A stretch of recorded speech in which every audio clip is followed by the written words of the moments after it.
எல்லாருக்கும் வணக்கங்க. அதாவது அதை பாருங்க, இந்த இபி அதிகாரி இருக்க அப்படி இதோ இதோ சர்க்கிள் ஆஃபீஸர் இதோ இவர் வந்து 27 பிப்ரவரி 2024 காலையில் 6:30 மணியிலேருந்து 5:30 மணியிலேருந்து 6:30 மணிக்கு வரைக்கும் 4 தடவை பவர் கட் ஆயிடுச்சு. ரைட்டுங்களா? இது வந்து இவர்கிட்ட ரிப்போர்ட் பண்ண அதை பாருங்கள், இது எல்லாம் கவர்மெண்ட் சைட்டில் எல்லாமே ஏதோ இவங்க நம்பர் தான் கொடுத்துருக்குது. ஏதோ இது வந்து என்ஐசி நாமக்கல்.nic.in ரைட்டுங்களா? இது வந்து டான்ஜெட்கோ வெப்சைட்லேயே ஏதோ கொடுத்துருக்குது. ஸோ அஃபிஷியல் நம்பர் தான் இது. நான் கூப்பிட்டு சொல்கிறேன், இந்த மாதிரி வந்து பிரச்சனை இருக்குது, என்ன ரிப்பீட்டடாக வந்து இந்த ப்ராப்ளம் இருக்குதுன்னு சொன்னேன் நான். ஆனால் வந்து இவங்க வந்து ஒரு இது வேணால் பொறுப்பு இல்லாமல் நானா சரி பண்ண முடியும், நான் என்ன பண்ண முடியும் அப்படிங்கிற மாதிரி கேட்டிருக்கிறாங்க. அதோ பாருங்கள், இதோ இந்த நம்பர் தான் அது. அங்கே வந்து மினிஸ்டர் என்ன சொல்கிறாங்க, பவர் கட்டே ஆகாது அப்படின்ட்டு.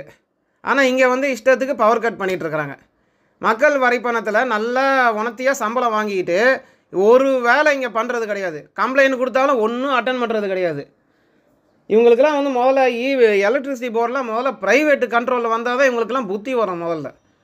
ஆனால் அமைச்சர் யாராவது இந்த வீடியோ பார்த்தீங்கன்னா தயவு செஞ்சு இந்த ஆஃபீஸர் மேலே கொஞ்சம் நடவடிக்கை எடுத்திங்கன்னா நல்லா இருக்குங்க. நன்றி, வணக்கம்.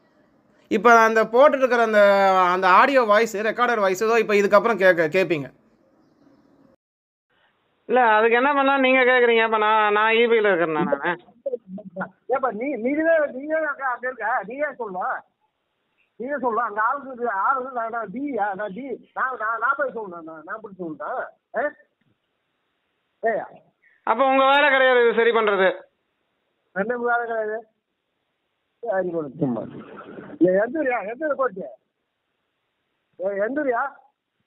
அப்போ உங்கள் வேலையில் சரி பண்ணுறது. சொல்லுயா என்ன போச்சு தப்ப. ரொம்ப நல்ல ட்ரீட்மெண்ட்டு. கால் ரெக்கார்ட் ஆகிட்டு இருக்கு. இன்னும் கொஞ்சம் நேரத்தில் யூடியூப் சேனலில் வரும், பார்த்துக்கிட்டே இருங்க.